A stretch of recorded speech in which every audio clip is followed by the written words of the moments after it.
بسم اللہ الرحمن الرحیم الصلاۃ والسلام علیک یا رسول اللہ۔ آج انشاءاللہ تبارک و تعالی ہم حدیث معدل کے بارے میں سننے کی سعادت حاصل کریں گے۔ راوی کا گھڑنا کبھی ظاہر ہوتا ہے اور کبھی پوشیدہ ہوتا ہے۔ اگر راوی کا گھڑنا ظاہر ہو تو اس کو بولتے ہیں سقط ظاہر۔ سقط ظاہر کے اعتبار سے حدیث کی 4 قسمیں بنتی ہیں: حدیث معلق، مرسل، معدل اور منقطع۔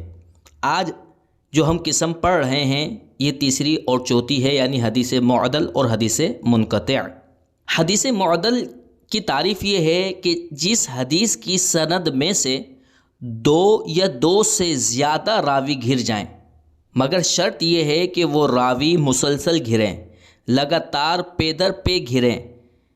اگر راوی 2 گھر رہے ہیں مگر پے در پے نہیں گھر رہے، مثلا ایک جگہ سے ایک راوی گھرا اور دوسری جگہ سے دوسرا راوی گھرا، تو وہ حدیث معدل نہیں کہلائے گی۔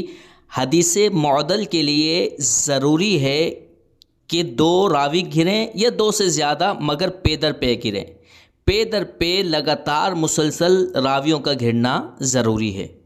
مصنف رحمۃ اللہ تعالی علیہ فرماتے ہیں وَإِن كَانَ السُّكُوتُ مِنْ أَثْنَاءِ الْإِسْنَادِ، اگر راوی کا گھرنا سند کے درمیان سے ہو، فَإِن كَانَ سَاكِتُ اثْنَيْنِ مُتَوَالِيًا، اگر گھرنے والے 2 ہوں، پے در پے ہوں، يُسَمَّى مُعْدَلًا، اس حدیث کو معدل کہا جاتا ہے، بفتح الضاد کے فتح کے ساتھ، یعنی معدل کہتے ہیں، معدل نہیں کہتے۔ تعریف کے اندر من اثناء الاسناد کی قید آئی، یعنی راوی درمیان سند سے گھریں، تو یہ قید اتفاقی ہے، یعنی اس قید کا کوئی فائدہ نہیں ہے، یہ اتفاقی قید ہے۔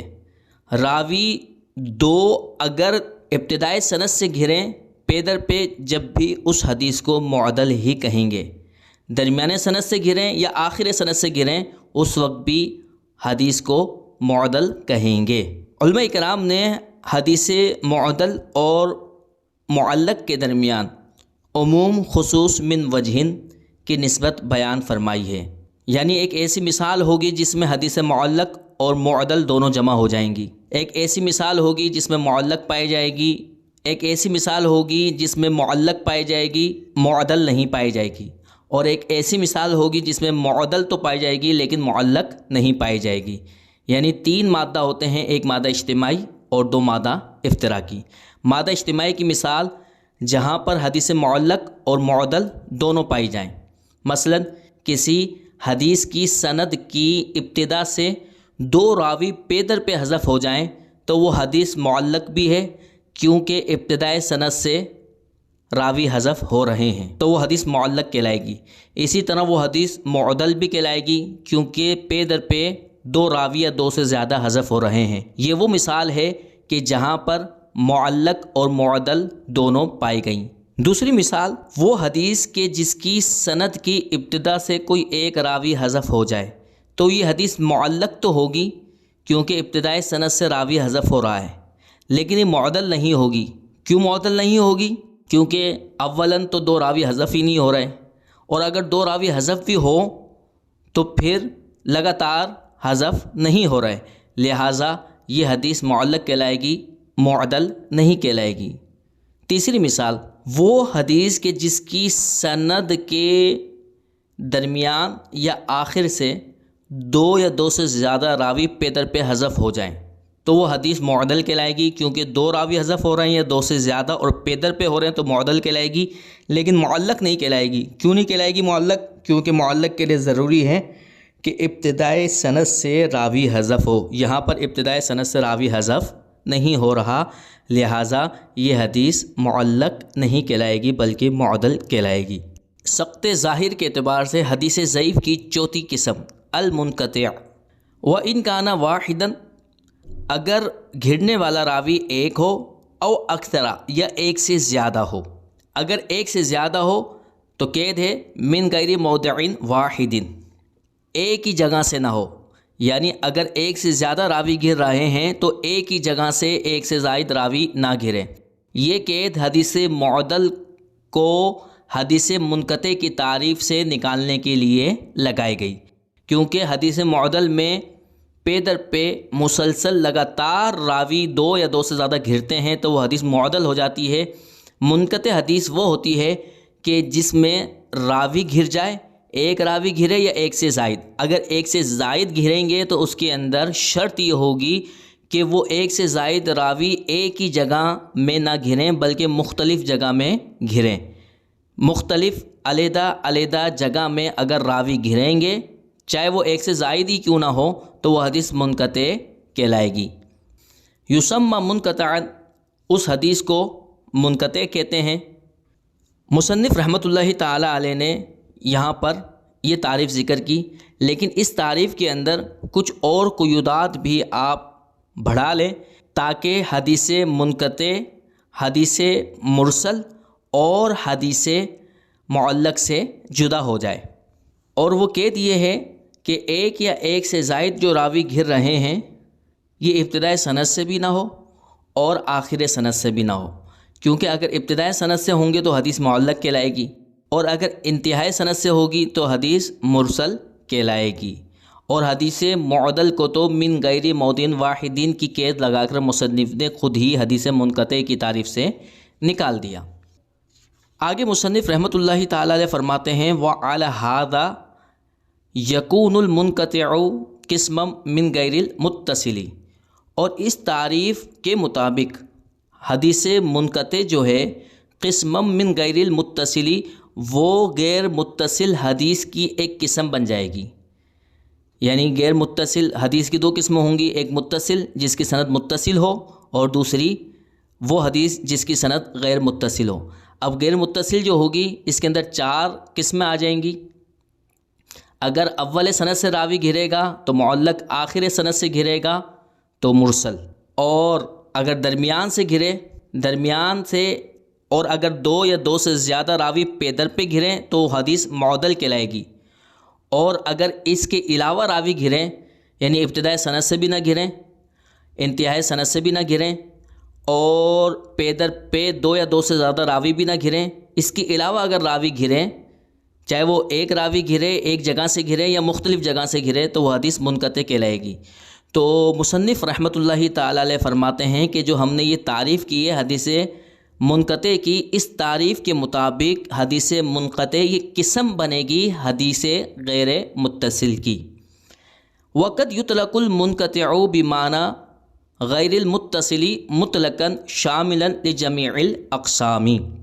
آگے مصنف رحمۃ اللہ تعالی علیہ حدیث منقطع کا ایک دوسرا استعمال بھی، دوسری تعریف بھی کر رہے ہیں۔ فرما رہے ہیں کہ کبھی کبھار منقطع کا لفظ جو ہے یہ غیر متصل کے معنی میں استعمال کیا جاتا ہے۔ یعنی پہلے تو غیر متصل یہ مقسم بن رہا تھا، اور اس مقسم کے تحت چار قسمیں آ رہی تھیں: حدیث معلق، حدیث مرسل، معدل اور منقطع۔ منقطع یہ غیر متصل کی قسم بن رہی تھی اس تعریف کے مطابق۔ لیکن کبھی کبھار ایسا ہوتا ہے وقت یطلق المنقطع بمعنى غیر المتصل، کبھی کبھار ایسا ہوتا ہے کہ منقطع یہ غیر متصل کے معنی میں استعمال ہوتی ہے، یعنی یہ خود ہی مقسم بن جاتا ہے اور اس کے مقابلے میں متصل آتا ہے، یعنی متصل، حدیث متصل اور حدیث منقطع۔ اب یہ آپس میں ایک دوسرے کی قسیم بن گئی، منقطع اور متصل آپس میں ایک دوسرے کی قسیم بن گئی۔ اب اس منقطع کے تحت اس کی قسم تین بنے گی: حدیث معلق، حدیث مرسل اور حدیث معدل۔ مصنف فرماتے ہیں وقد یطلق المنقطع بمعنى غیر المتصل، اور کبھی کبھار منقطع غیر متصل کے معنی میں استعمال ہوتا ہے مطلقاً، یعنی مطلق استعمال ہوتا ہے بغیر کسی قید کے۔ بس منقطع کہتے ہیں کہ جس کے اندر راوی حذف ہو گیا ہو، راوی گر گیا ہو، کوئی قید نہیں ہوتی، ابتدائی سند سے گھرے یا آخر سند سے گھرے، دو گھرے یا دو سے زیادہ گھرے۔ تو اس صورت کے اندر یہ والا جو منقطع کا معنی ہے شاملا لجمیع الاقسام، یہ حدیث ضعیف کی جو سخت ظاہر کے اعتبار سے جو قسم بنتی ہیں تین، یہ تمام کو شامل ہوگا۔ وبہذا المعنى یجعل مقسما، اور اس معنی کے اعتبار سے اس کو مقسم بنایا جاتا ہے، اور حدیث معلق، مرسل اور معدل کو اس کی قسم بنایا جاتا ہے۔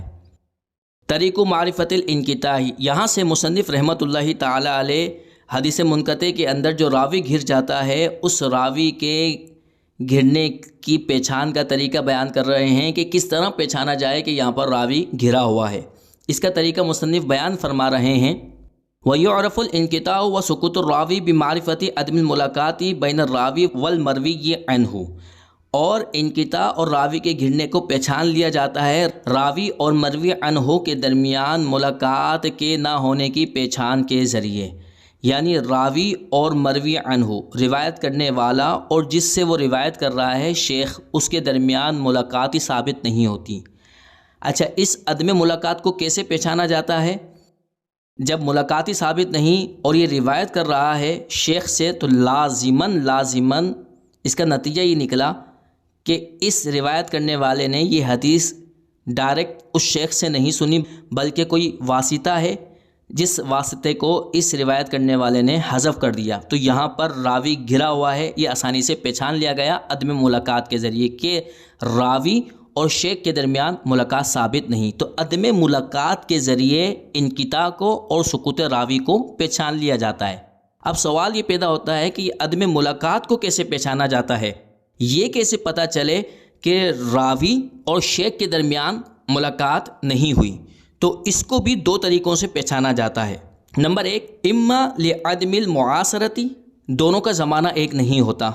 مثلا روایت کرنے والا پیدا ہوا ہے 92 ہجری کے اندر اور جس سے وہ روایت کر رہا ہے اس کا وصال ہو چکا ہے 90 ہجری میں، تو اس سے صراحتاً معلوم ہو رہا ہے کہ یہاں پر راوی گھرا ہوا ہے، کیونکہ جو راوی شیخ سے روایت کر رہا ہے اس راوی کی ولادت سے 2 سال پہلے اس شیخ کا وصال ہو گیا، تو اب اس نے حدیث کہاں سے سنی؟ لازماً اس نے یہ حدیث کسی اور راوی سے سنی ہے، لیکن اس راوی کو اس نے حذف کر دیا اور ڈائریکٹ اس حدیث کو اس شیخ کی طرف منسوب کر دیا۔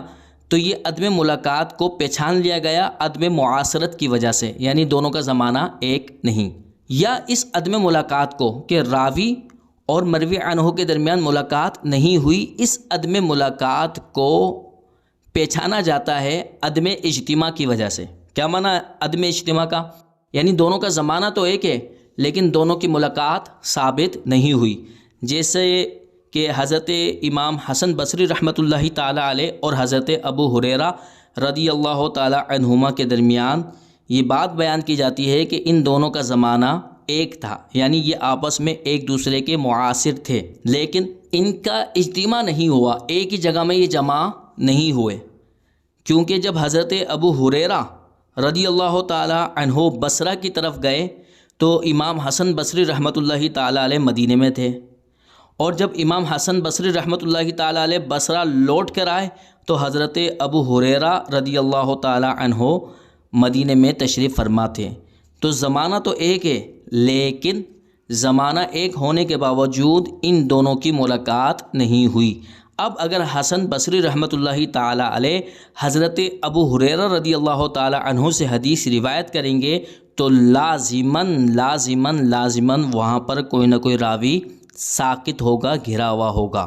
یہ بات یاد رہے کہ ہر جگہ یہ ضروری نہیں کہ راوی اور مروی عنہ کے درمیان اگر اجتماع نہیں ہوا تو وہ لازماً حدیث منقطع ہی ہوگی، بلکہ کبھی کبھار ایسا ہوتا ہے کہ اجتماع نہیں ہوتا پھر بھی وہ حدیث منقطع نہیں ہوتی بلکہ متصل ہوتی ہے۔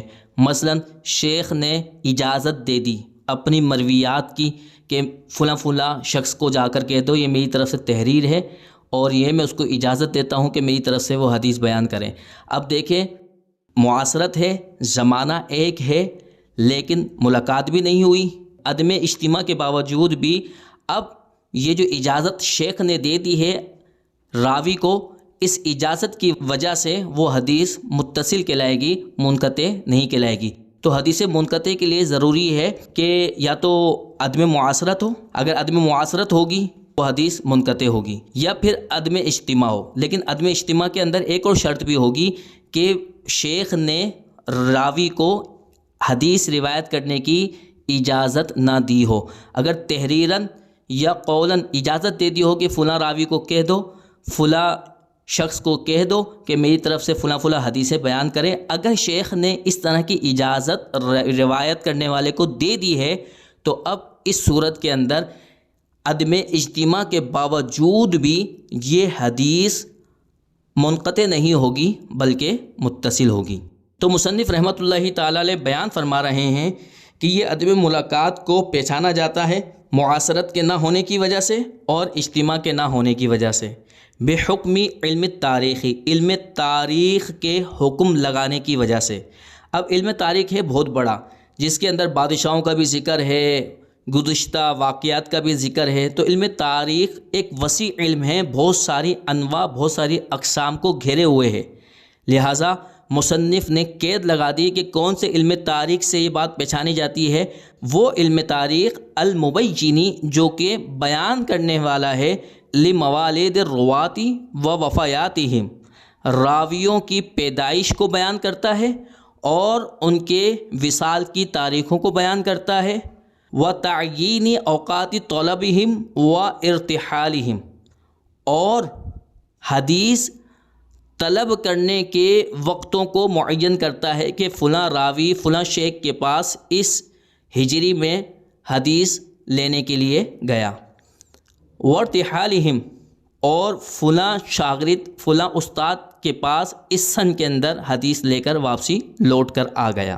یعنی وہ علم تاریخ کہ جو راویان حدیث کے متعلق ہے، اس علم تاریخ کے ذریعے پہچان لیا جاتا ہے کہ راوی اور مروی عنہ کا زمانہ ایک نہیں، یا ان دونوں کے درمیان ملاقات نہیں ہوئی۔ یعنی جب علم تاریخ راویوں کی پیدائش کو بیان کرتا ہے اور ان کی وفات کو بیان کرتا ہے تو اس سے پہچان لیا جاتا ہے کہ راوی اور مروی عنہ کے درمیان راوی اور مروی عنہ کا زمانہ ایک نہیں۔ جیسے امام زہری رحمۃ اللہ تعالی علیہ 58 ہجری میں پیدا ہوئے اور حضرت ابو ہریرہ رضی اللہ تعالی عنہ کا وصال 59 ہجری میں ہوا۔ اب اگر امام زہری رحمۃ اللہ تعالی علیہ حضرت ابو ہریرہ سے روایت کریں گے تو لازماً یہاں پر کوئی راوی حذف ہوگا، گھرا ہوا ہوگا، ساکت ہوگا، کیونکہ امام زہری اور امام ابو ہریرہ رضی اللہ تعالی عنہ کا زمانہ ایک نہیں۔ اور یہ عدم معاصرت کو ہم نے کیسے پہچانا؟ علم تاریخ کے ذریعے پہچانا۔ علم تاریخ نے راویوں کے پیدائش کی تاریخوں کو بھی بیان کیا ہے اور ان کے وفات کی تاریخوں کو بھی بیان کیا ہے۔ تو راویوں کی پیدائش اور ان کی وفات کی تاریخوں کی وجہ سے عدم معاصرت کو پہچان لیا جاتا ہے۔ وَتَعْیِینِ اوقات طلبہم و ارتحالہم، اور عدم اجتماع کو پہچان لیا جاتا ہے۔ عدم اجتماع کو کہ راوی اور شیخ کے درمیان ملاقات ثابت نہیں ہے، ایک ہی جگہ میں یہ جمع نہیں ہوئے، اگرچہ معاصرت تو ہے، زمانہ ایک ہے، لیکن یہ ایک جگہ میں جمع نہیں ہوئے، تو اس کو کیسے پہچانا جاتا ہے؟ وَتَعْیِینِ اوقات طلبہم و ارتحالہم، کہ اس کو پہچانا جاتا ہے اس طرح کہ فلاں راوی اپنے استاد کے پاس فلاں سن کے اندر گیا، فلاں ہجری کے اندر گیا، تو اس سے پتہ چل جاتا ہے کہ اس کے درمیان ملاقات نہیں ہوئی۔ جیسے ابھی میں نے بیان کیا، حضرت ابو ہریرہ اور حضرت امام حسن بصری رحمۃ اللہ تعالی علیہ کے درمیان اجتماع نہیں ہوا، معاصرت ہونے کے باوجود بھی اجتماع نہیں ہوا، دونوں ایک جگہ پر جمع نہیں ہوئے۔ اور یہ کیسے معلوم ہوا؟ یہ علم تاریخ کے ذریعے ہی معلوم ہوا۔ وَبِهَذَا صَارَ علم التاریخ اصلاً وعمدةً عند المحدثین، چونکہ اس علم تاریخ کے ذریعے حدیث کی بہت ساری ابحاث کا تعلق ہے، اسی وجہ سے علم تاریخ اصل ہو گیا اور عمدہ ہو گیا محدثین کے نزدیک۔ اللہ تبارک و تعالیٰ سے دعا ہے کہ اللہ تبارک و تعالیٰ ہمیں صحیح علم حدیث سیکھ کر آگے پہنچانے کی توفیق و سعادت عطا فرمائے۔ وما علینا الا البلاغ المبین۔